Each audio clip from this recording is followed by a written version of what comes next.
Kumusta na po kayo? Ako pa yung nag-i-start dito sa ating YouTube channel. So please, subscribe me and bell the button. Don't forget.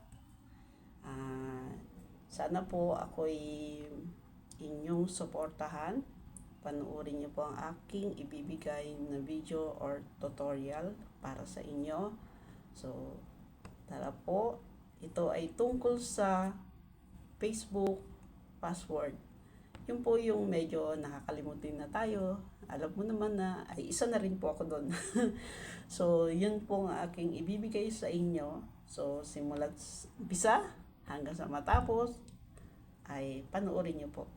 Ito na po. Punta tayo sa setting. Then, scroll up. Pindutin si Google. Then, mapupunta naman tayo dito. Pindutin si All Service. Then, scroll up. Hanapin si Autofill with Google. Then, dito naman tayo pupunta. Google Password Manager. So, pindutin natin yan. At dito naman tayo mapupunta. So, pindutin natin yung password.